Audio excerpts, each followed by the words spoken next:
My name is Emmanuel Munaile, former footballer for Mufira Wanderers, Zanaco, the national team, and also a former Football Association committee member and vice president, as well as I'm the former chairman for Mungwi Hotspurs and currently the president of Springs of Hope, which prides its trade in Northern Province, FAZ Division 3.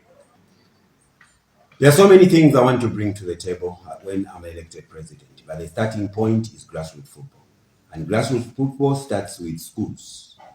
We intend with my team to establish provincial centers that will be training boys and girls from provinces. And then the Super League teams or National Division 1 teams can then come through and pick the best for their reserve teams, because we are going to introduce reserve teams that will then move to become the senior members of the various teams.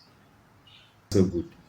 Well, Zambia stopped producing school football. I mean, school boys internationals since the reserve football was discarded. So we want to introduce reserve football because reserve football gives a platform for boys and girls from every walk of life, so that they can now be made into great players if we can do it the way we've always done it before they stopped it. So the schoolboys and girls will be coming through. They'll be learning the philosophy of the teams that will pick them, and then from there they will be able to play for the reserves, play for the teams, and then eventually play for the national team. That way we'll have players being trained or in totality. Well, women football today is now the new thing, and we'll put a premium on women football. Well, the provincial teams are funded not as much. We want to increase that funding. We want to put it to do it better so that people can receive money when they need it. Not currently where a team has money, next time they don't have money. In fact, they even fund teams that are defunct. So we will ensure that the teams that receive money are operational. And we'll do it through the provincial executive. Money will not come from Lusaka directly to the teams. We'll send money to the provincial executives, and then the provincial executives will disperse that money because they know the teams. Football League.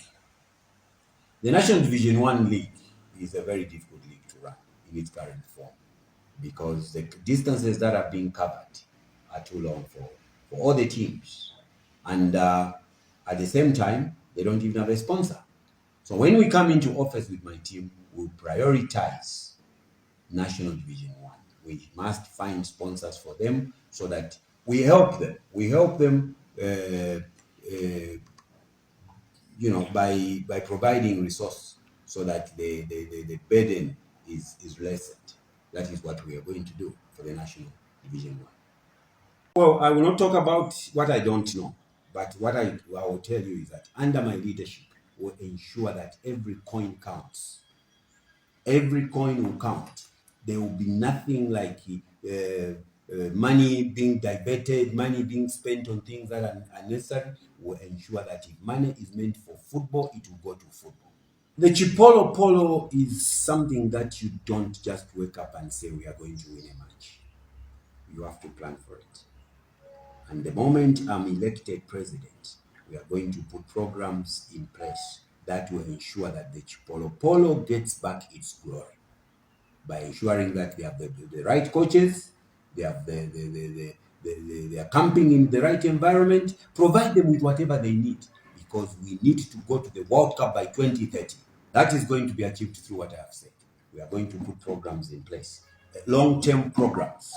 That means we are going to ensure that we give an opportunity to every Zambian players. We are going to have provincial competitions. We are going to have Zambia. We are going to have All Stars versus the rest. All these things will bring out what we want. Then we can begin to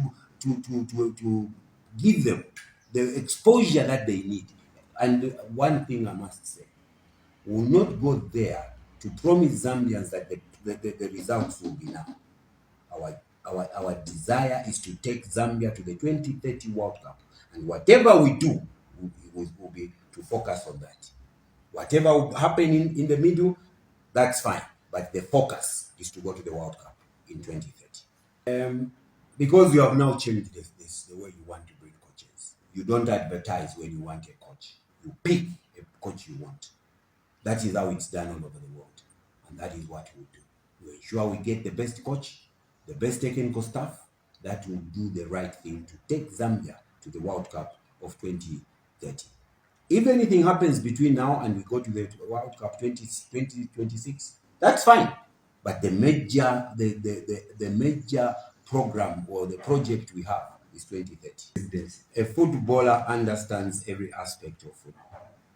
You'll be able to deal with the coaches, you'll be able to deal with the players, you'll be able to deal with everything that is involved. Talking about myself, I'm not only a player, I'm an administrator, I am a coach. So all the aspects of football, I have done them, except referee. But I understand what the needs of the referees are. No team will play in this league under my leadership without insurance. Insurance will protect the players, insurance will protect the officials themselves. So we are going to introduce insurance. In fact, that should have been done years ago. Now, people don't talk about it. It's like you own a car. You don't talk about anything until you have an accident. That's why the insurance is coming. On top of that, there are those who have worked and have retired. We are going to introduce a benevolent fund that will assist those that have contributed so much in football when they face different challenges of life. We'll take care of them under my leadership. Nothing has changed. In 2021, I said one thing, that every team that competes in the whether in Africa, what's this? The Champions League, the Confederation Cup, they need to be assisted. That has not changed.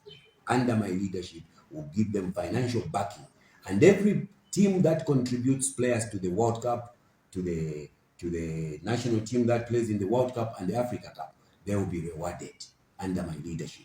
We want to create competition so that every team want to get the best players going to the national team, so that when they go to the Africa Cup or the World Cup, they have incentives as well. Well, first and foremost, reserve football is important for this country. And because of the importance attached to it, the Football Association of Zambia will ensure that we find sponsors for that league without putting a burden on the teams. Because I know that most teams are limping, the sponsorship is not there, and that is why it is among the deliverables, long-term deliverables. It's not something we'll do right now. It's something that may come in 2026, 2027 soccer season, so that we think through how we are going to do it, how we are going to raise resources so that the teams are not overburdened. Long term, we'll look at it in maybe a year or two from now. But what is important is that if we cannot find sponsors to sponsor it as a national league, we'll ensure that it is zoned so that distances are cut and that reduces cost. Yes. Football without administrators understanding the game that they're involved in is a problem.